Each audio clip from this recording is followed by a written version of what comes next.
aksi intoleransi terhadap rumah ibadah masih terus terjadi. Dengan dalih surat izin mendirikan bangunan, kelompok dan massa yang mengatasnamakan agama dapat melakukan intimidasi, perusakan, dan pembakaran.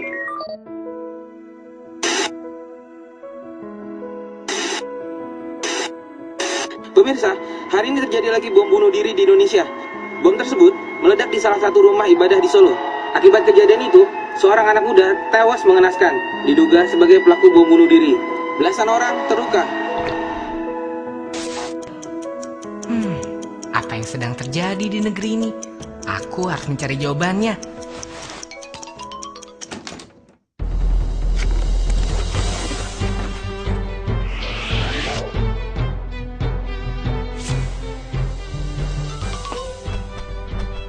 Halo, saya Tara Biru. Yuk kita cari tahu tentang Nusantara. Dulu Indonesia adalah kerajaan-kerajaan yang terpisah dengan latar belakang agama yang berbeda, seperti kerajaan Hindu, Buddha, maupun Islam. Momentum kebangsaan menyatukan Nusantara yaitu Sumpah Pati Gajah Mada yang kita kenal dengan Sumpah Palapa. Lalu Indonesia memasuki era kolonialisme, dimulai dari Portugis di bawah pimpinan Alfonso de Albuquerque pada rentan tahun 1511 sampai 1574. Lalu Spanyol pada periode 1521 sampai 1646. Dan Belanda yang lebih lama pada masa periode 1595 sampai 1942. Tahun 1908, sekelompok pemuda mulai berjuang melawan penjajah. Tahun 1928, ide untuk bersatu melahirkan Sumpah Pemuda. Tokoh lintas etnis dan agama antara lain Abdul Kahar Muzakir, Kiai Haji Abdul Halim, Haji Agus Salim, Abi Kusna Cokrosuyoso, Kasman Singadimeja, Haji Teku Muhammad Hasan, Haji A.A. Sanusi, A.A. Maramis, Dr. G.S.S.J. Ratulangi, Latuhar Hari, Tan Eng Hwa, I Gusti Ketut Puja, A.R. Baswedan, Haji Abdul Wahid Hasim, Kiai Haji Maskur, Kiai Haji Bagus Hadi Kusumo, dan Kiai Haji Mas Mansur merumuskan negeri yang mereka cita-citakan. Atas semangat persatuan dan kesatuan tanpa memandang kelompok mayoritas atau minoritas, lahirlah Undang-Undang Dasar 1945. Insinyur Soekarno berpandangan, Indonesia bukanlah milik kelompok tertentu, bukan milik Kristen, Islam, suku Jawa, Sumatera, apalagi milik individu. Indonesia adalah milik seluruh warga negara Indonesia. Proses lahirnya Undang-Undang Dasar 1945 tidak lepas dari sidang BPUPKI atau Badan Penyelidik Usaha Persiapan Kemerdekaan Indonesia yang dibentuk 29 April 1945. 22 Juni 1945, 38 anggota BPUPKI membentuk Panitia 9. Mereka adalah Insinyur Soekarno, Dr. Andes Muhammad Hatta, Mr. Ahmad Subarjo, Mr. Muhammad Yamin, Kiai Haji Wahid Hasim, Abdul Kahar Muzakir, Abi Kusna Cokrosuyoso, Haji Agus Salim, dan Mr. A.A. Maramis. Panitia ini kemudian merancang Piagam Jakarta yang akan menjadi naskah pembukaan Undang-Undang Dasar 1945. 18 Agustus 1945, rumusan ini disahkan oleh Panitia Persiapan Kemerdekaan Indonesia atau PPKI.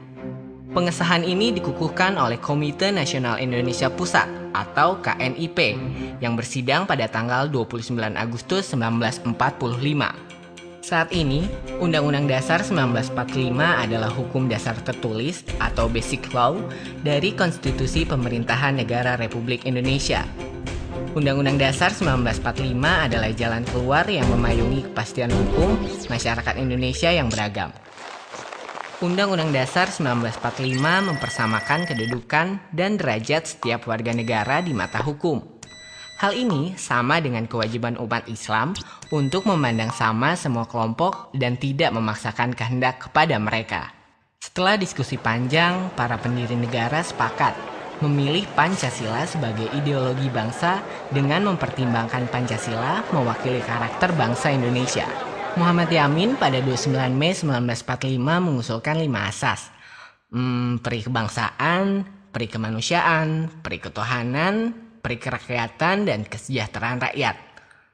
Lalu Supomo pada 31 Mei 1945 mengusulkan asas persatuan, keseimbangan lahir dan batin, kekeluargaan, keadilan rakyat, dan musyawarah. 1 Juni 1945, Insinyur Soekarno mengusulkan 5 asas Pancasila, yaitu nasionalisme dan kebangsaan Indonesia, internasionalisme dan perikemanusiaan, mufakat dan demokrasi, kesejahteraan sosial, serta ketuhanan yang Maha Esa.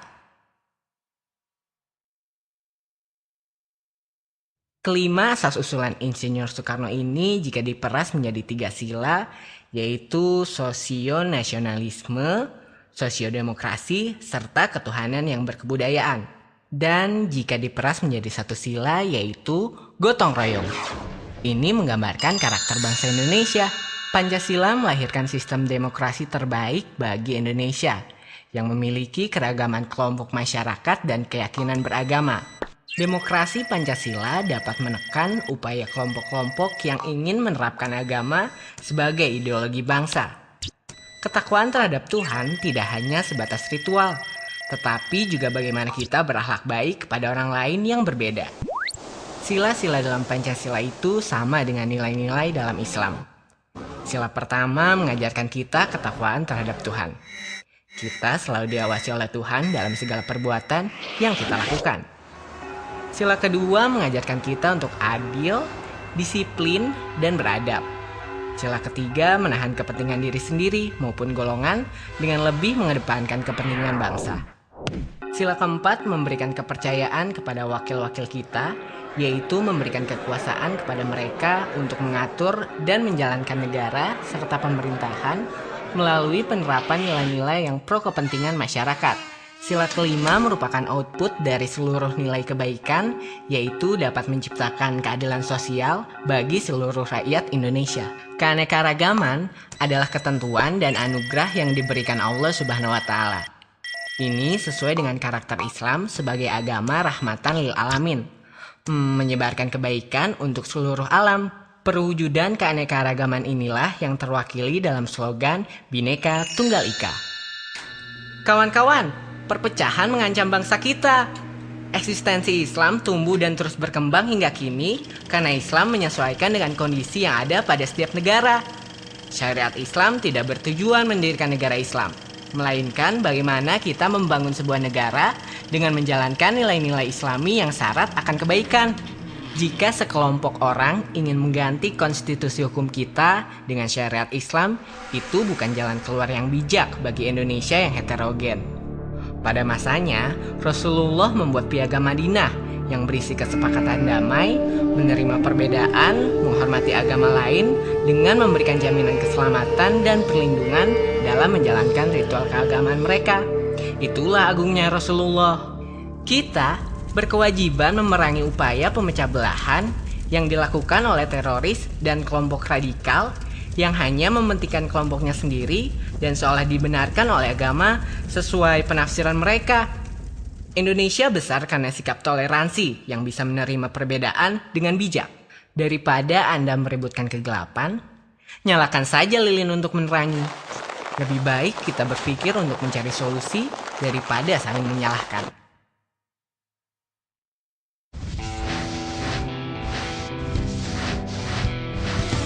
Sekarang kita masih dijajah oleh diri kita sendiri. Selama kita belum bisa bebas dari budaya kekerasan, Indonesia kini masih terancam oleh perpecahan, kerusuhan, konflik antar kelompok dan golongan, hingga aksi radikal dan terorisme yang telah menelan banyak korban. Banyak yang memandang Indonesia dari sisi negatif dan lupa bahwa Indonesia memiliki banyak sisi positif. Yuk kita coba lihat Indonesia dari kacamata luar. 9 Juli 2011, sebanyak 5.100 warga Amerika, Peru, Argentina, dan negara-negara lainnya berkumpul di Monumen Nasional Washington, Amerika. Mereka peserta pemecah rekor dunia dengan pemain angklung terbanyak di dunia yang dipimpin seniman angklung Indonesia, Daeng Ujo. Saat ini, angklung mendapat pengakuan oleh UNESCO sebagai warisan dunia. Nah, komposer terkenal Ben McCreary yang pernah menjadi komposer dari soundtrack TV Battlestar Galactica menggunakan alat musik gamelan sebagai pengisi suara untuk video game Socom 4. Seorang pria dari London, Matthew Cohen, mempelajari wayang dan menjadi dalang yang cukup handal. Ia mengajari mahasiswanya di London dengan mata kuliah khusus pewayangan. Kita sering bangga dengan budaya-budaya luar, film Hollywood atau tren busana Prancis, tetapi lupa dengan kebudayaan sendiri. Sementara budaya nasional sedang menjadi tren yang berkembang di kalangan dunia. Salah satunya batik, yang telah diakui UNESCO sebagai warisan dunia asli dari Indonesia. Selain kekayaan budaya yang membanggakan, sejumlah anak bangsa mengharumkan nama bangsa dengan prestasi dan karya-karyanya. Mau tahu siapa mereka? Tim pelajar Indonesia menjuarai Olimpiade Fisika di Kroasia tahun 2010. Joni Setiawan, dokter Rerum Naturalium bersama timnya menemukan planet terbaru yang diberi nama TW-Hyabe. Nelson Tansu menjadi profesor termuda di bidang Electrical Engineering di Amerika Serikat pada usia 30 tahun. Rini Sugianto menjadi animator utama film produksi Hollywood The Adventure of Tintin. Sampai penemu teknologi 4G berbasis OFDM, yaitu Orthogonal Frequency Division Multiplexing, juga dimiliki oleh anak bangsa bernama Profesor Dr. Khairul Anwar. Sebagai generasi muda, apa yang harus kita lakukan? Ya, kita harus berprestasi dan menghargai perbedaan. Dengan melihat Indonesia dari kacamata yang lebih luas, kita tidak hanya melihat keburukan yang ada di Indonesia saja. Nilai-nilai Islam adalah perekat universal. Itulah yang dinamakan nilai-nilai Islam dengan semangat keindonesiaan. Tongkat estafet perjuangan sekarang berada di tangan kalian. Jihad masa kini adalah menghilangkan budaya kekerasan, mempertahankan persatuan dan kesatuan bangsa, meningkatkan kompetensi masyarakat melalui perbaikan mutu pendidikan, kesejahteraan, perekonomian, maupun hubungan sosial. Jangan mau terjebak dengan kefanatikan golongan atau kelompok tertentu yang membutakan hati dan meremehkan orang lain. Kalian adalah agen perubahan sosial bagi Indonesia yang dapat meneruskan nilai-nilai positif budaya Indonesia. Pemuda Indonesia, ayo bangkit!